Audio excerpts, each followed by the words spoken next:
cinemas.com. Today, the best Halloween flicks that are out there, and playing this week at Golden Age Cinemas, It the number 2. It's 2, not it also. It also. Yeah. It also. It also. Yes, we'll be playing, but yes, it too. So, yeah, we're excited. I feel like I was sitting with my wife and I was getting ready for the show, and it didn't take that long to really prepare for this one. And she goes, "Why didn't this one take so long?" And I go, "Because I think I've been preparing for this one my whole life. That's it. Like I can finally talk about these movies that I've been wanting to talk about for so long." So let's get things started. I'm not an artist, but I love it. That's a jack-o'-lantern. Let me see. Let me get it. Let's get a different angle on there so the people at home can love this. But how about this? It'll be that camera right there. This one? Yeah. All right. Go. So we got a jack-o'-lantern, and that's a knife. Oh, nice. And that represents Halloween. And this is the Halloween episode number 1, because we're going to do a couple of these ones. Take one. All right. So today what we were going to talk about, or what I was really hoping to talk about, was we all have favorite Halloween movies that we go to this time of year as fall starts up. Yeah. There's the popular one. I mean, the Halloween franchise, obviously, Friday the 13th, Nightmare on Elm Street. Yeah. But there's those sequels that kind of go under the radar, or maybe the movies that aren't the name brands that Freddy Krueger is, right, but are just as good. So my goal with this show is to hopefully maybe coerce some minds into seeking out some of these lesser known films that are just as rewarding. And of course, if you're out there listening, you can jump on social media and put in the comments. Let us know what your thoughts are on these films. Yeah, actually, I had quite a few people reach out when I announced what the show is going to be about, who gave me some really good ideas. Actually, some movies that I haven't seen that I watched since they told me about them, and so good stuff. But I know a lot of people have some movies out there they want to get out there. But horror in general, I love the horror genre for a few different reasons. One, I think it gets, much like comedy, I think that it gets very unfairly dismissed or not taken seriously, because it's kind of pushed aside as, it's horror or it's comedy. And well, it's always the black people who die for it. right. I mean, if they could change the script a little bit. Right. Yeah. They that was a problem for quite a while. Yeah. But actually horror movies, much like comedy, are a good kind of weird mirror that's held up to everyone. Like Invasion of the Body Snatchers was it's a classic film. Yeah. But what that really was doing was kind of telling its own tale of the McCarthyism of, you don't know who next to you is an alien or, alien or, communist. So we still don't. We still don't. Right. But so horror, like comedy, can take serious topics and, throw a little narrative around it, dress it up a little bit, and kind of push its agenda that you're not always aware of until you really kind of dive deep. So horror is an important genre, because it helps get messages across that in a creative way that maybe wouldn't be in just a regular drama or a regular even sci-fi. But so this is going to take a while, because I got so many things to throw out there. So let's just start from the beginning. Tim Santos says People Under the Stairs. There we go. All right. Idle Hands and Frailty. Is it? Oh, Frailty. Yeah. Frailty. The Bill Paxton. There are some outside of the box Halloween movies. People Under the Stairs was one that I had not watched since, I believe it came out in 91. And that was one that someone had recommended to me. So I watched it again.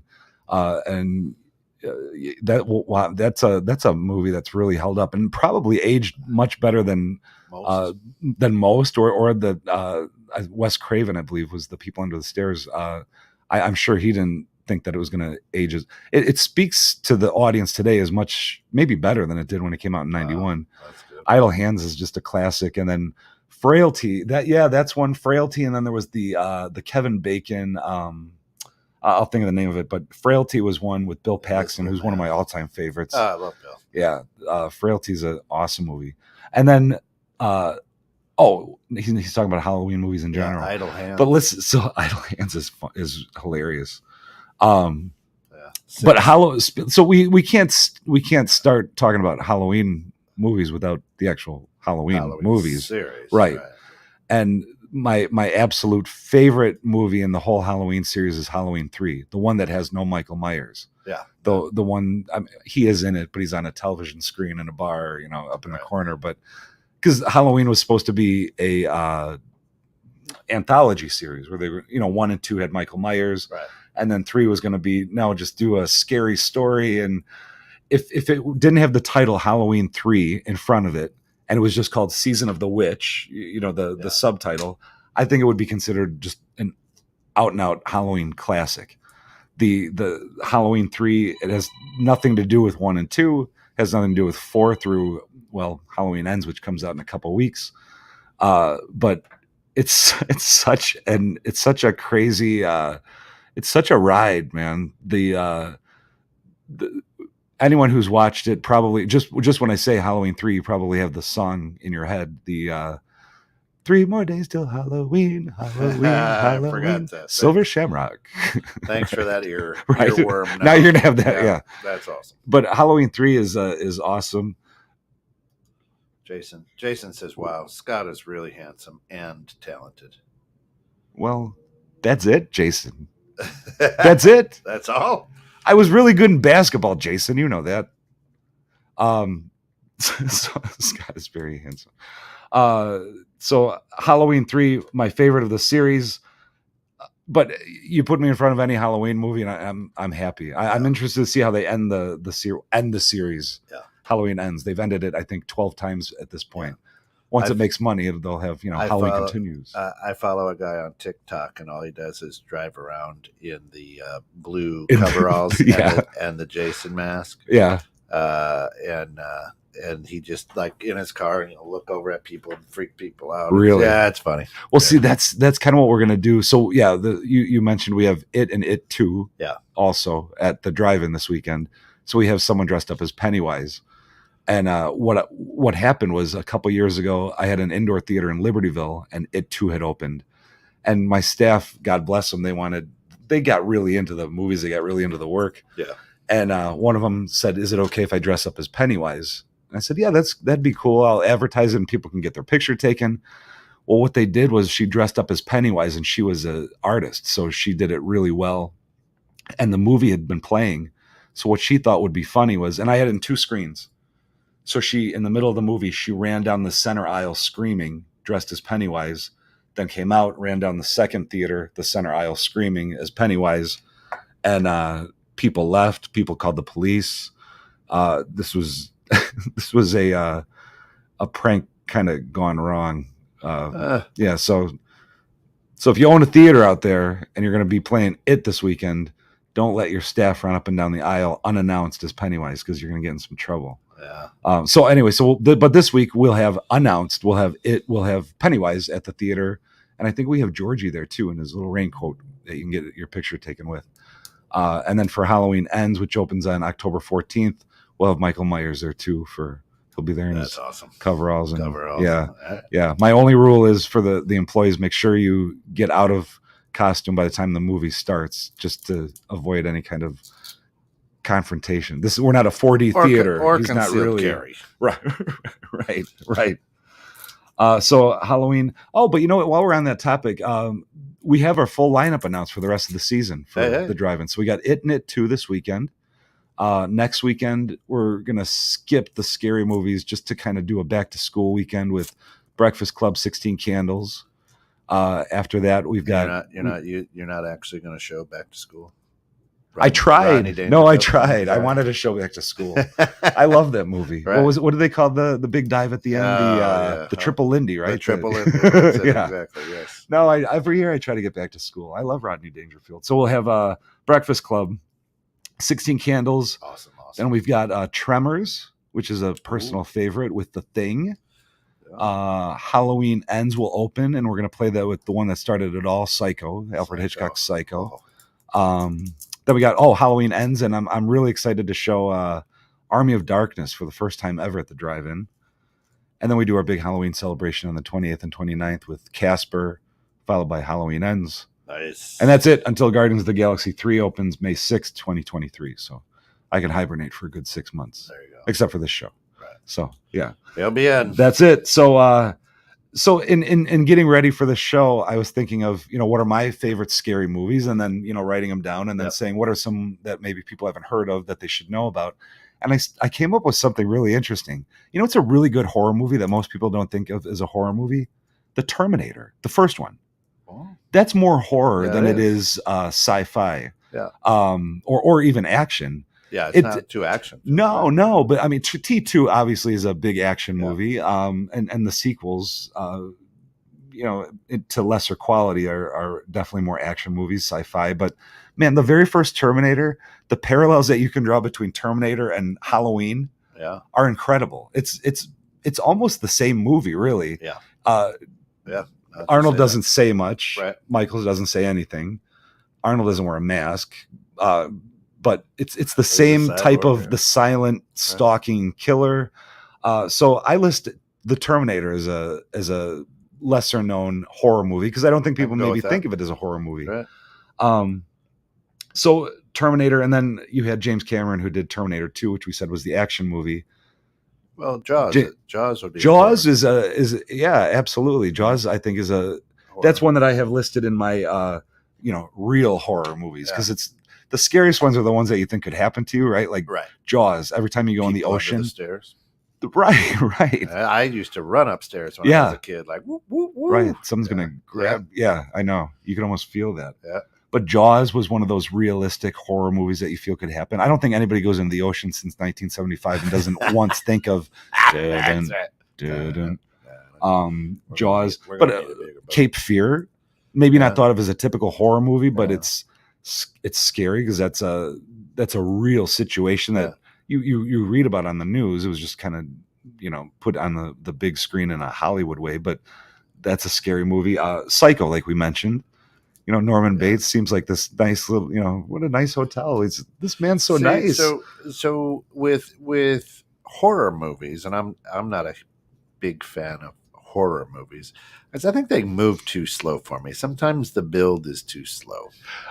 The slow burn of it all, of the and that's I think that's why the like, take for example the zombie genre. When you start with like Night of the Living Dead, the moping zombies, and now we live in an era with Walking Dead where they're like full on like Usain Bolt sprinting at whatever they're hungry for, right? And I think that kind of came about from that way, the slow plotting, slow burn of most of those slashers, and now it's it's fast, and look at Scream. I mean, Scream was one that kind of turned that on its head, where Scream 1, that opening sequence, you're like, oh, Drew Barrymore, that's a pretty big star, and they did what to her, so quick.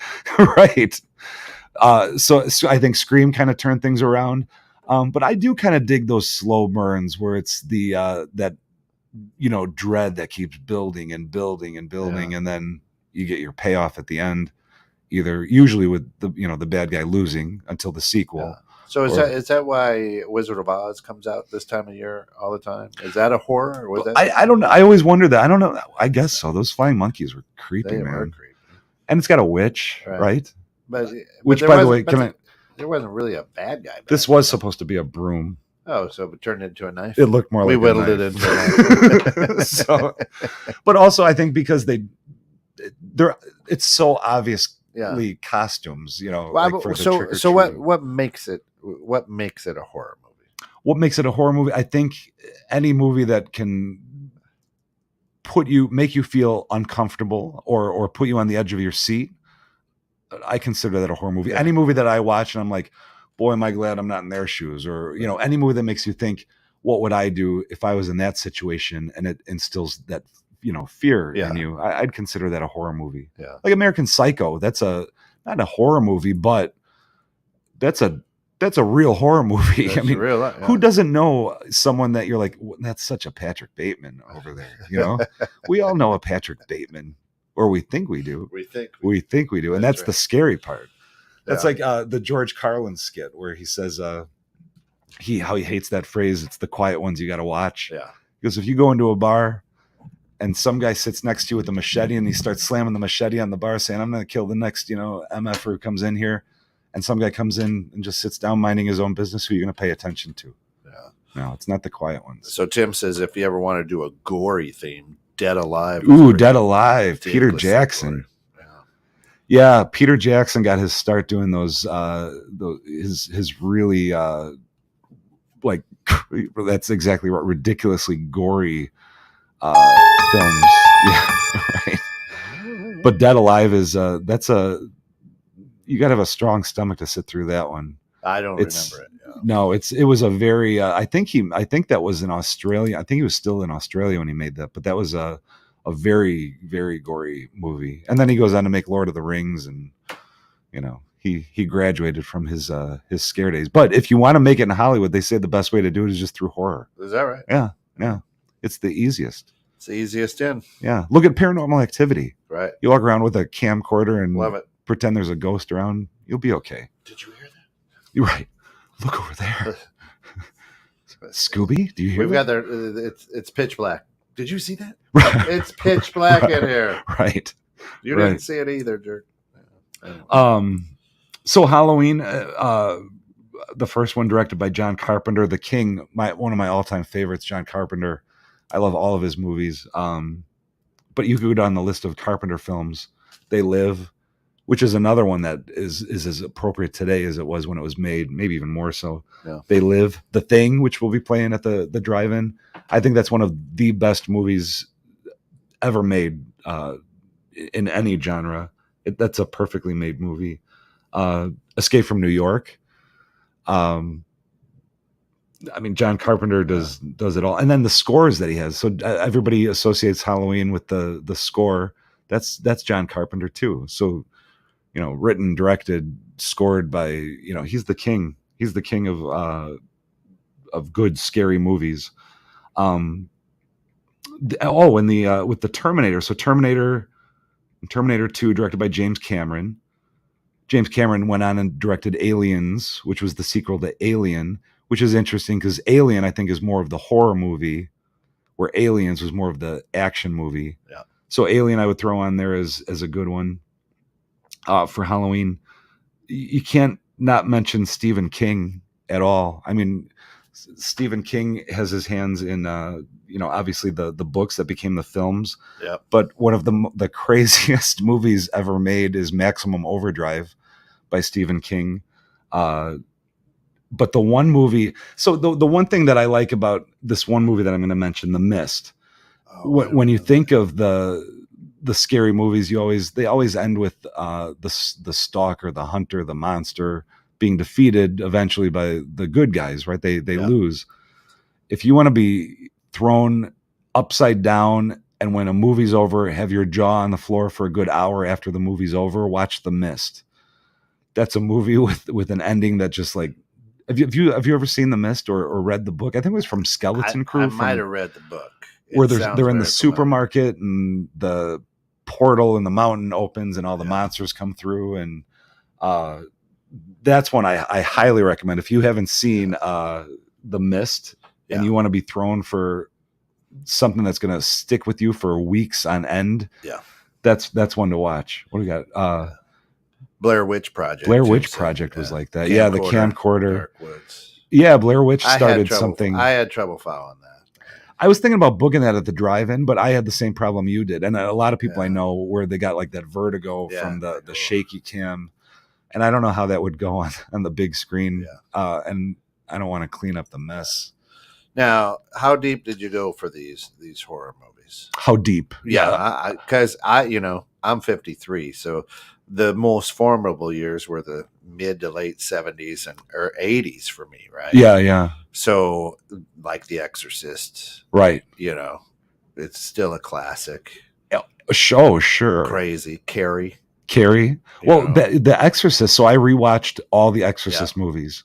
Exorcist, you're classic, obviously, right? Exorcist 2 was the Heretic was right.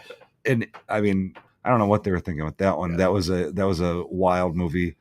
But now Exorcist 3, I think that's as good. Sometimes I would even say it's better than the original. Absolutely. Yeah.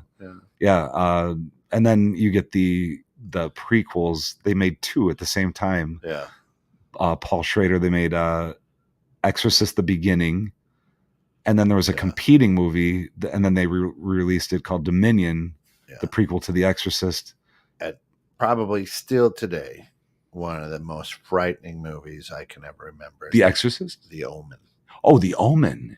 Oh, yeah. Oh, my God. Yeah. Trapped Under Ice. I mean, and it's is anything scarier than a bad kid either? Right. You know, right? No, Like right. The Omen, The Good Son was another one that kind of followed that suit. There's something about, I think what makes the ones with the kids scary is because at least for me, I start thinking about the kid actor. Yeah. There's got to be something wrong with these. If a kid can right? act like that on camera, that means that I'm sure they're acting like that at home when they don't get, their cookie, right? So, right. Yeah, The Omen was that was a terrifying one. The other one that's right up there with that is the Bad Seed. Do you remember The Bad Seed? No. The bad young girl. This was from, I believe, 1962. I think that would have been the first scary movie I was introduced to from my mom. We watched The Bad Seed. But that's, if you want to do a marathon of scary kid movies, I'll give you a list. But we got Bad Seed, The Omen, The Good Son. Yeah. Scary kids. Oh, well, I guess you could call The Orphan. That's the Orphan 2 comes out actually in a couple of weeks. Really? Yeah, but The Orphans, scary. Oh my gosh, Village of the Damned. Village of the Damned. Yeah, that was one Carpenter remade too. 88 was Child's Play. Child's Play, yeah. Child's Play, and now Child's Play has the big series on what is it, on Stars, I believe. Yeah. Child's Play. Yeah. Child's Play was kind of after the success of Nightmare on Elm Street and Friday the 13th. They were trying to dig deep into that well of like, what's the next, franchise horror? Yeah. And you ended up with Shocker and Child's Play, which was one of the successful ones. Leprechaun was another one that they tried. Right. They went all the way. Leprechaun in Space, Leprechaun in the Hood, Leprechaun Back to the Hood. Children of the Corn. Yeah, there we go. Creepy Kids. Malachi. Children of the Corn, and that's another Stephen King one too. Oh yeah, yeah. That's a very redheaded kind of unsettling. Yeah. Like, and nothing's. My wife and I, we went to a little town called Newton, Iowa, in July for a little anniversary trip. We got this little cabin, and all you could see was corn. And she's like, "Isn't this beautiful?" And I said yes, but in my head, I'm thinking like, I wonder how many Malachis are out there, hiding, waiting for me to sleep. But Children of the Corn, that's a good call. I got to watch that. Sequels you can stay away from for sure. And actually, they're remaking Children of the Corn coming up soon. Really? Yeah, the other one that was supposed to come out actually this Friday, and they pushed it off. And I was really excited for it. And this was another Stephen King one. Was Salem's Lot. Salem's Lot was a made-for-TV movie that was it's a vampire-themed movie, but man, that was a movie that creeped me out pretty bad as a kid. Yeah. And the people behind this new remake, I was really excited for. It'll come out, but they're going to put it off probably till next Halloween. So that Invasion of the Body Snatchers that I mentioned earlier at the beginning. There's been so many plays on that. 78. But Robert Rodriguez did his kind of spin on the Invasion of the Body Snatchers theme, which was The Faculty. So where it takes place at a school, in a high school. Tim says Leprechaun starred a young Jennifer Aniston. It did. That was her first movie. That's right. Yeah. And actually, I think it was she just had an anniversary of another lesser known show that she began with. Do you remember when they did Tim, you might remember this, when they did Ferris Bueller's Day Off, the television series? She was in that. She was in that. You got to start somewhere, I guess, right? Leprechaun and Ferris Bueller, the television show. But thank you for starting. And Troll. Troll. But if you really want to do yourself a favor, you're going to watch Troll 2, which has nothing to do with Troll 1. And it was actually named the worst movie ever made. So it's scary, but in a way that you're not expecting, because it's not really going to make your skin crawl, but it's scary in how bad it is. and it's going to be scary how many times you're going to want to rewatch it because it's so bad. It's got high rewatchability. That Troll 2. So The Faculty. Oh, and in The Faculty, you have a young Jon Stewart as a teacher. Really? Yep. Yeah. Okay. Yep. Faculty, and then the Friday the 13th series. Of course. But the one that I'm going to say that you got to watch because it has the best kill of the whole series is Jason X. So Jason's in space. Oh boy! And you never saw Jason X? I don't think no. So. Yeah. It's. I mean, it's awful, but it's one of those movies that you watch and you think, man, somewhere at some time there was a room full of really smart, well-paid people who heard a pitch for, Jason's in space, right? And there's teenagers on the spaceship for some reason, and they all said it was a good idea, and they greenlit it, and they gave it money, and that gives me hope because if somebody could sell that, girl. Yeah. what could I do, right? I could sell something better than Jason X. Listen, you put Jurassic Park and Fast right. and the Furious up there. I know. I think about that every night. That's it. I think about that.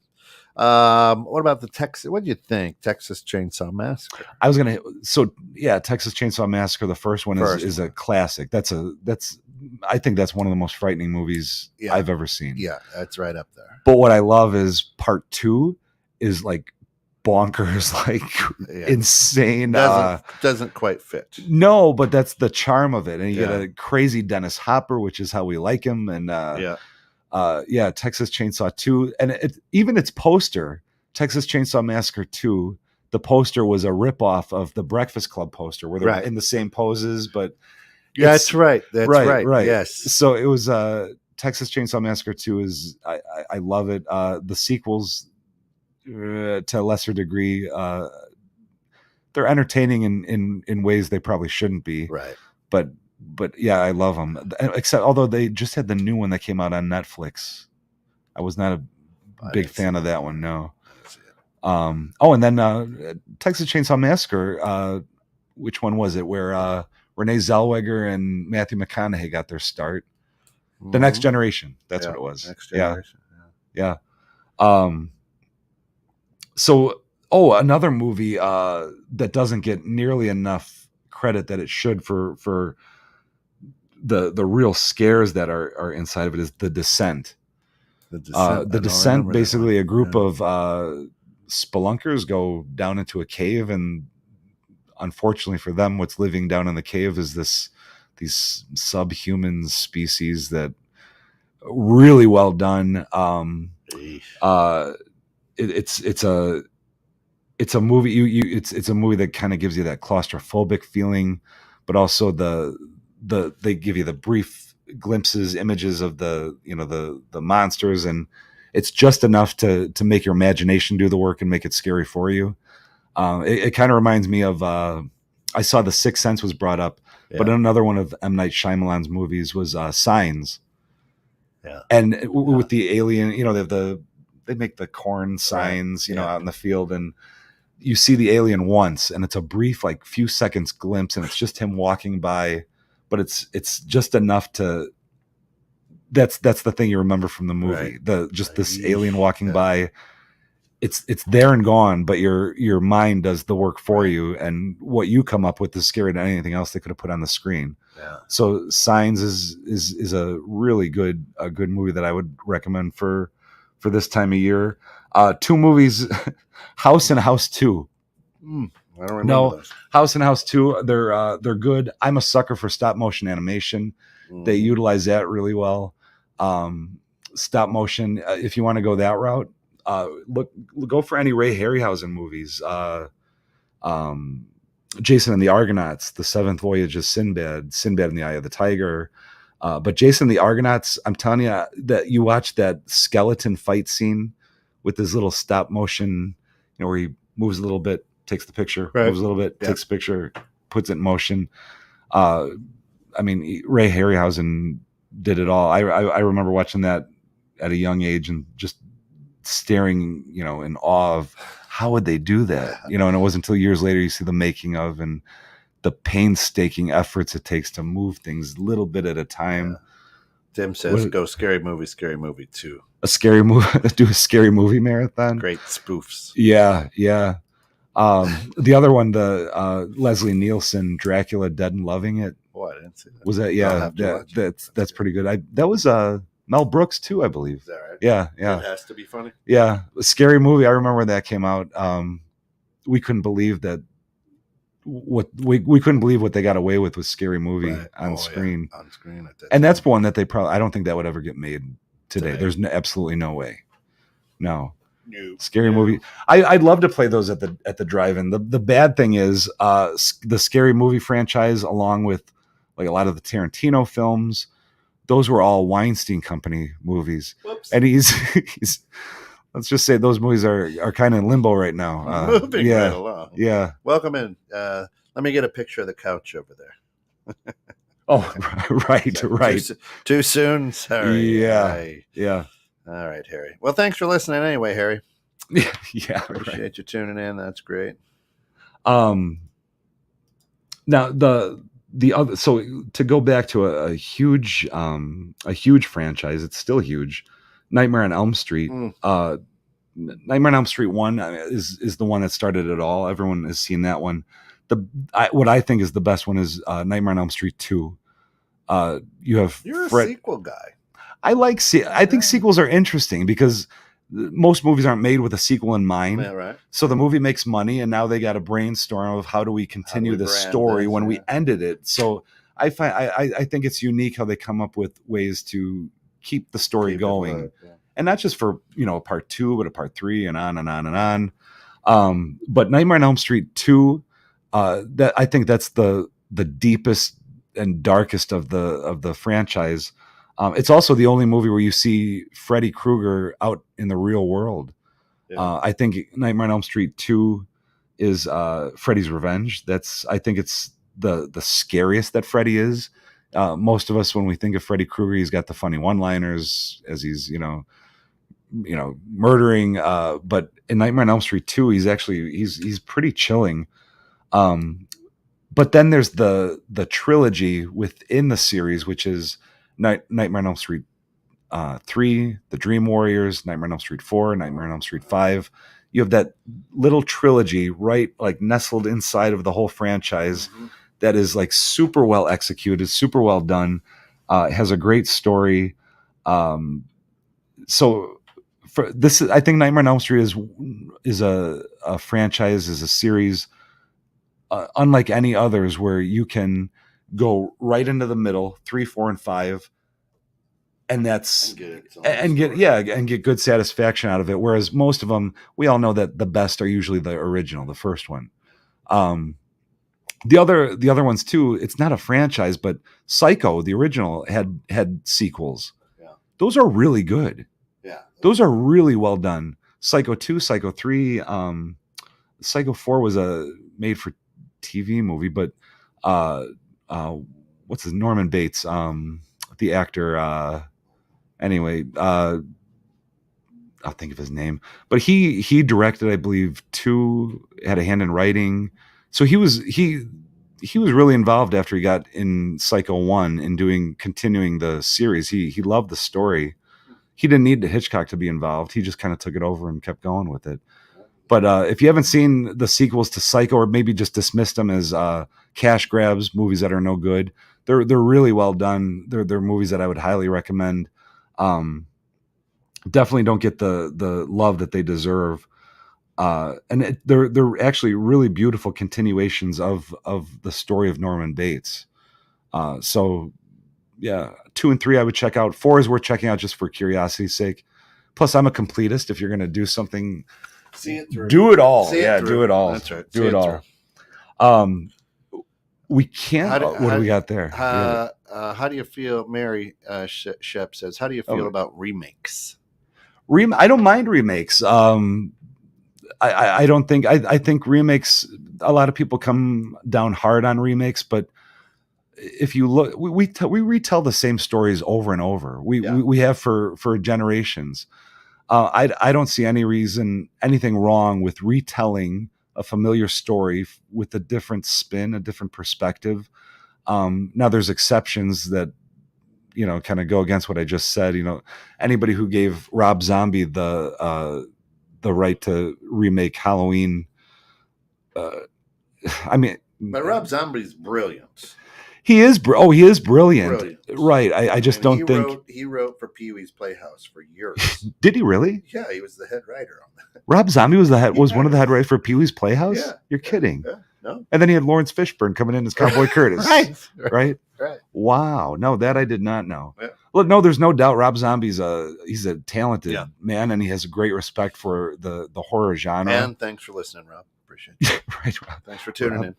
Call me, Rob. We can send you a link and get you on if you want to defend yourself. His new movie just came out too. It was supposed to be in theaters. His reimagining of the Munsters. But remakes, some of the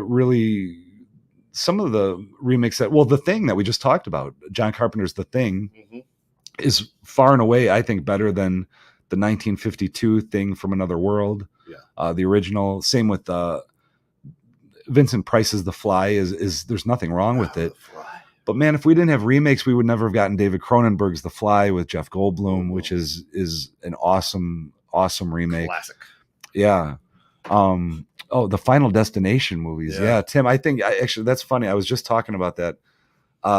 The Final Destination movies, there's a new one coming out. I think it's going straight to HBO Max, but those are actually really, really creative movies. I think they're you can tell they spent a lot of time, the writers, they spent a lot of time in a room together thinking up, okay, what's the most creative kill that we can film on screen, and they do it effectively. And I think the concept, being chased by death or cheating death and being chased by death is an interesting one, kind of that faceless bad guy. That we all are familiar with. But I think the Final Destination series is really well done. Oh, Emily. Hi, Emily. Thanks for tuning in. That's super nice of you. Mary Shep says, I think so many people forget that the movies they love are often remakes from when our parents were young. Right. Yeah. I agree. Yeah, there's a lot of movies. There's even to this day, there's movies I come across and I find out that they were remakes. You're right. My mom and dad absolutely loved Bill and Ted's Excellent Adventure, Mary. Right. Back in the 30s. Right. Back in the 50s. The original Bill and Ted's from 1922 was so much better when the phone booth was authentic. Yeah, and it was William and Theodore. Right, William and Theodore. Yeah. Yeah. It was Day Trip or something. But there's movies that I watch now, and then even I think that I know movies pretty well, but sometimes I'm surprised when I find out that they were remakes of. So, with horror movies, what to you, is it the storyline? Is it the action? Is it the music? Is it the, and don't say a blend of all. No, because it is. That's right? the thing. Yeah. It kind of is. I think horror movies maybe more than any other genre are a product of their time. Yeah. So if right now, if I played, have you seen They Live, for example? Yeah. Oh, yeah. If a movie that you haven't seen from the 80s, if I didn't have a screen, but I just played the music for you, you'd say, oh, that's from the 80s. Listen to the synthesizer. Right. That's what kind of makes it. The writing, I think something that's different, which is hard to do, but something that's different, something that's really creative, something that can bring the scares on in a way that hasn't been done before. Yeah. Or how many zombie movies have there been? Yeah. But each one's got its different spin. You go to like 28 Days Later, which I know is not a zombie movie, but that was them putting a spin on the zombie genre. But and a lot of people ask me, oh, well, if you turn the music off on a scary movie, it's not scary. And my response is always, it's never scary unless I can see pieces of my life in it. Right. Relatable. Sure. Yeah. Right. So like, the steps growing up in the 70s and 80s, the basement steps were wide open, right, where somebody could reach through and grab you. Right. And that's where your brothers always hid if you were playing hide and seek or whatever. Exactly. So you're like, no, that's real. and that's what, and I think the most successful, I think the horror movies that stick with you the most are the ones that have the relatable characters, the everyman, the one that you can relate to. Also the ones that play on the fears that everybody has.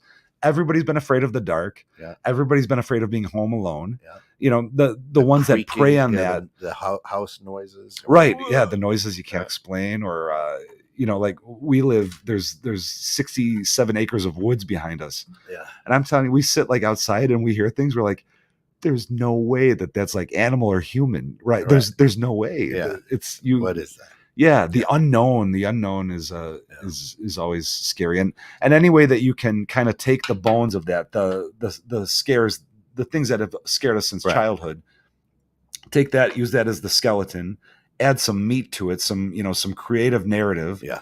And that's what I dig. I like that. I like being able to break it down, look at the skeleton, say, that's what they're getting at. That's what we're really afraid of. And they just built this Freddy around it. You know, the dreams, nightmares are scary.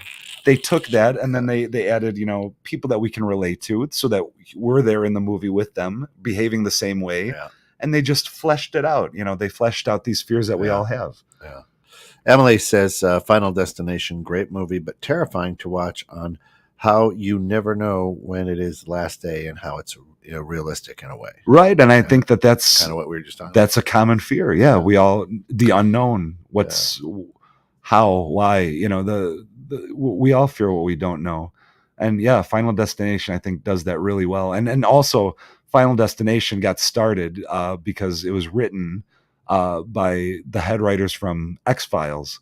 So they kind of went off, and it totally makes sense why Final Destination works, because they executed that so well on that show. Yeah. Tim Santos says, scary stories to tell in the dark. Ooh, yeah. I think was well done. Taking the most popular school library book fair memory from my childhood, put on the big screen was pretty cool. You know, that was the scary stories to tell in the dark. The illustrations in that book. Do you remember that book?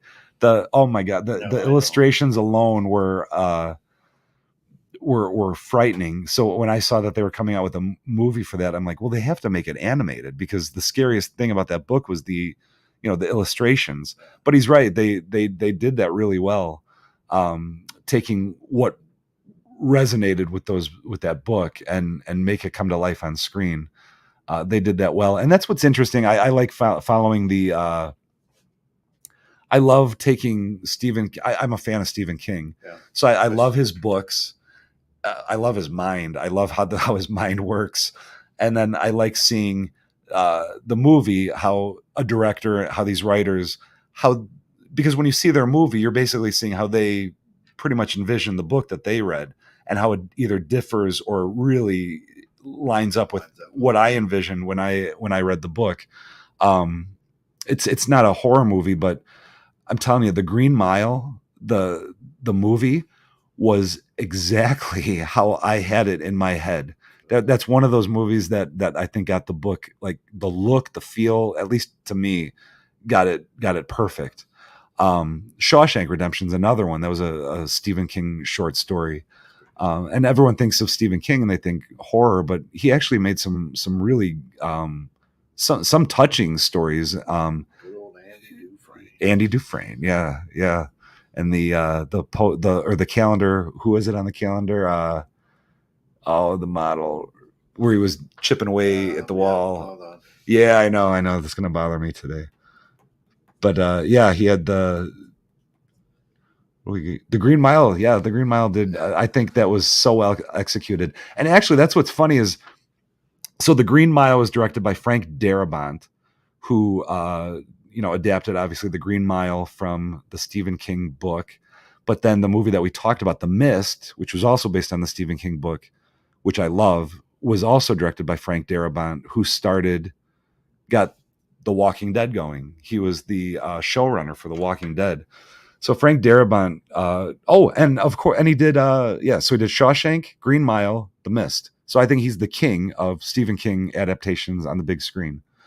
And if you're going to watch The Mist, by the way, if you haven't seen it and you're going to watch it, you can watch it in black and white. There's a black and white version, and it adds a whole new dimension to this movie that makes it scarier, but kind of gives it this 1950s monster movie theme thing going to it. Yeah. It really adds something to it. It does not take away the shock that ending is, but at least you have a pretty black and white picture to look at while your jaw's on the floor.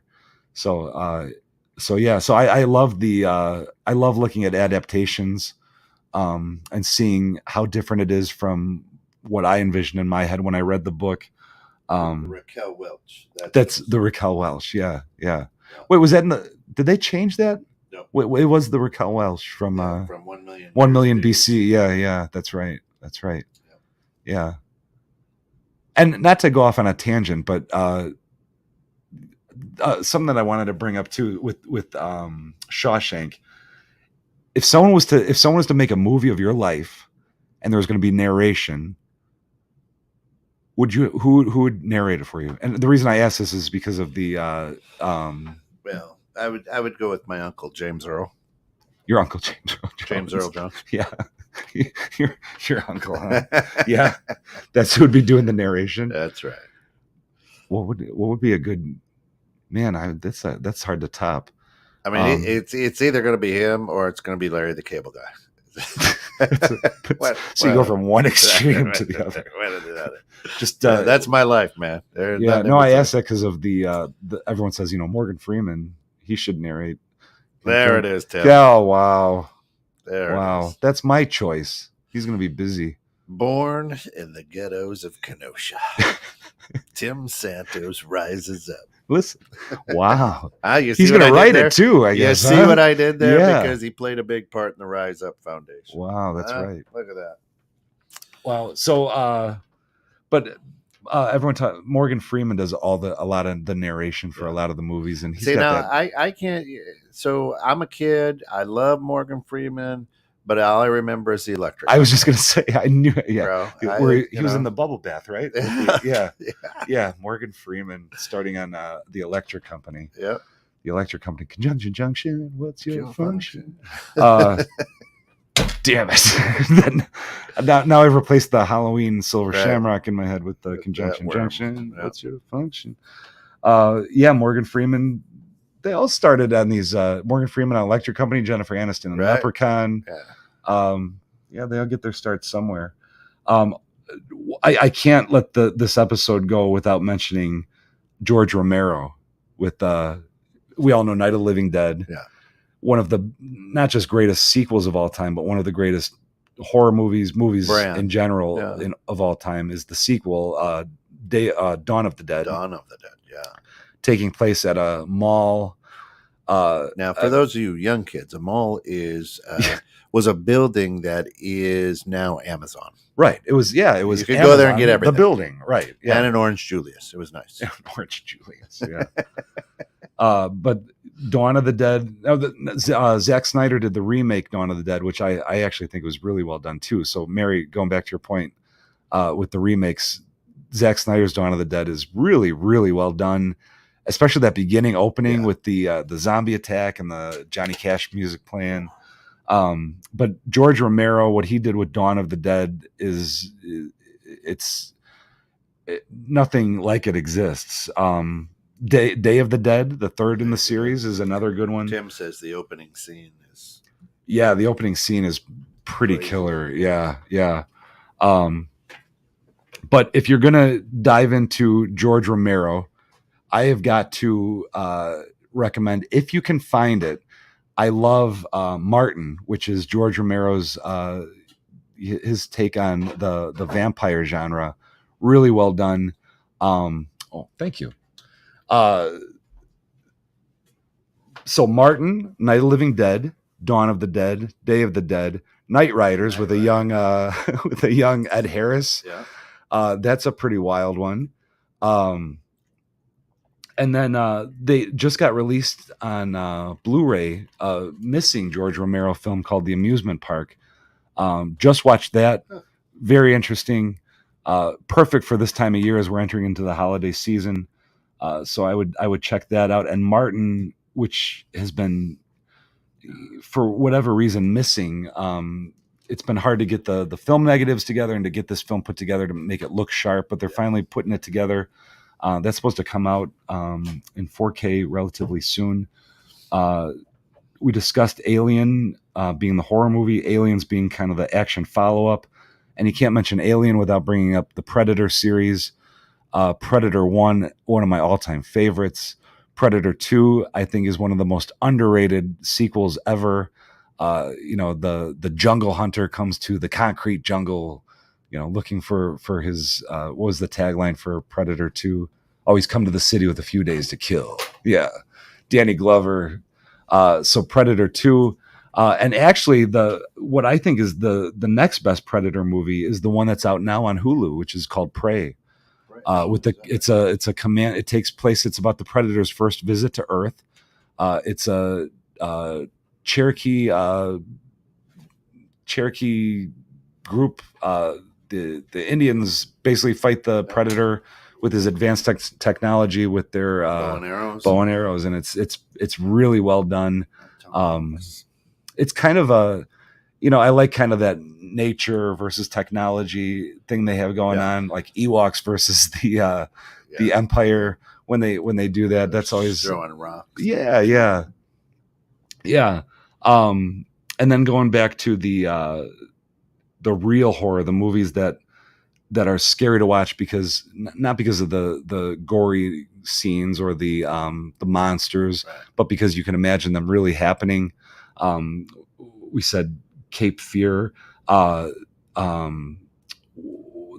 my God, Henry, Portrait of a Serial Killer is a terrifying movie, and it's because you can imagine something like that happening. Are there any movies that you won't watch again? Yes. Oh, you mentioned one of them. And Hostel. Hills Have Eyes is hard for me to watch, even the remake. Hostel is one. For a while, horror movies seemed to go. Eli Roth did Hostel, and things kind of went into the. It even took on a name of its own genre, which was the torture porn.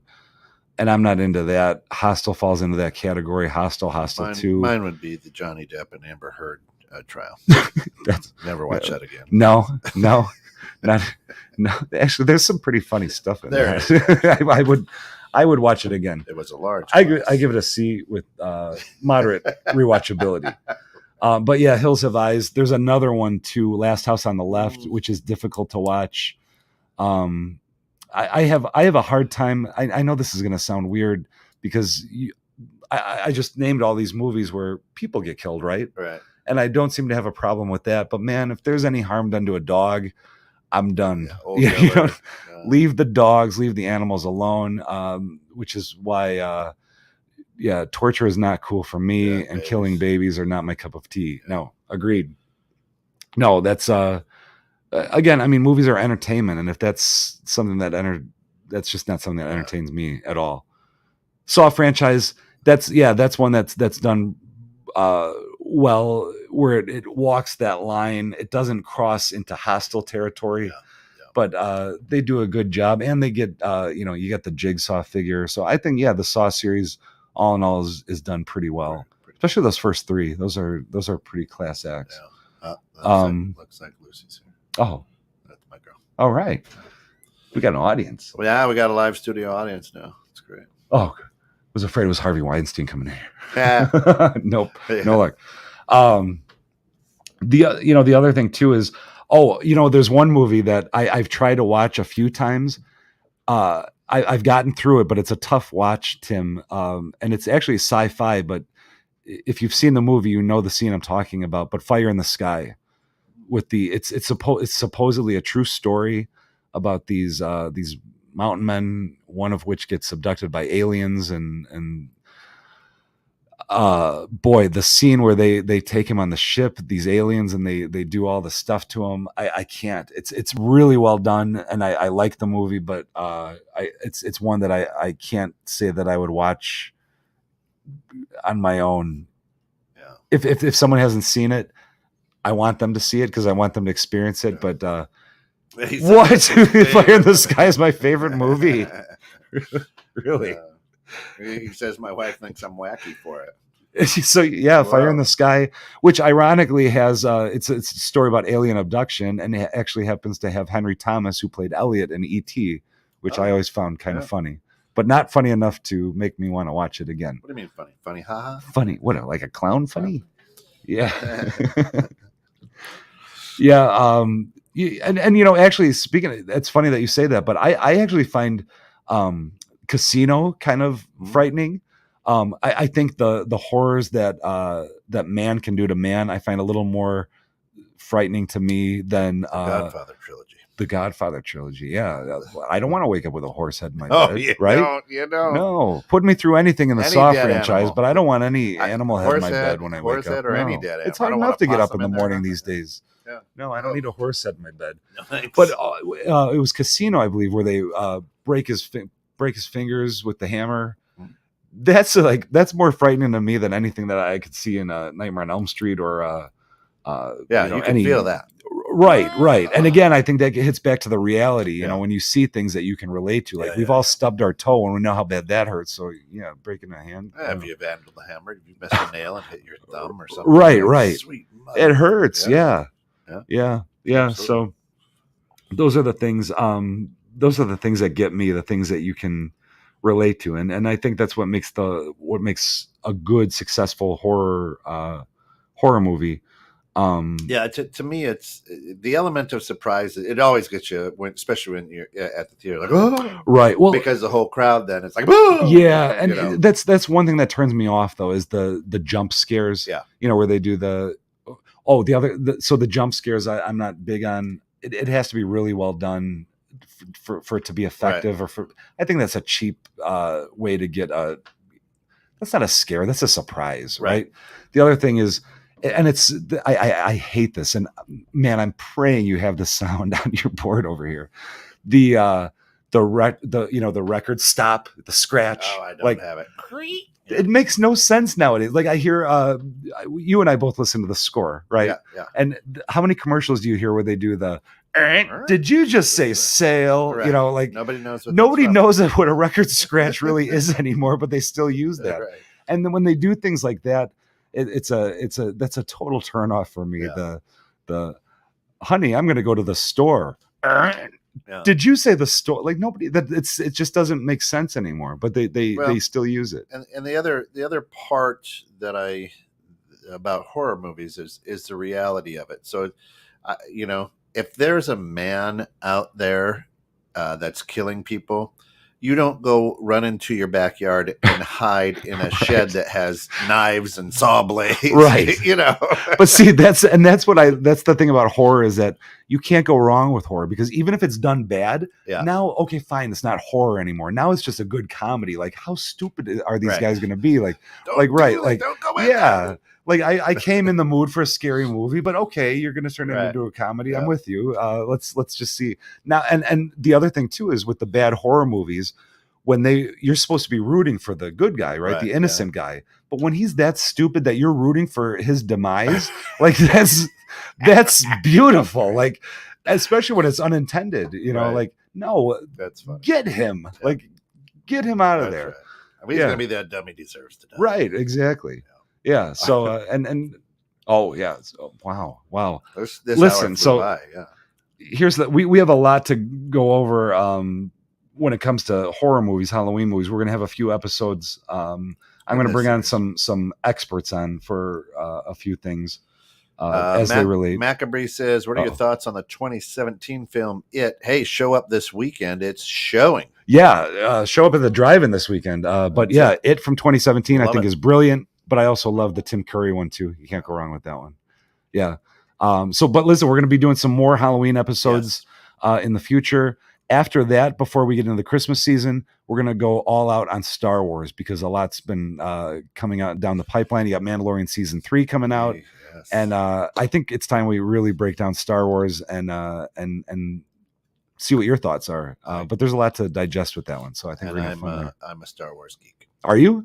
My son and I absolutely love Star Wars. Yeah. Your son Chewbacca is his right? Chewie, is that your son's name? Yeah, you're a huge fan, right? Yeah, Chewbacca. Yeah. Well, yeah, we call him Chewie. Chewie. Yeah. He's hairy like him. So 2 weeks. 2 weeks we'll do another episode hitting on some scary movies, but hopefully we gave you some ideas of some movies that you haven't heard of and you'll check out.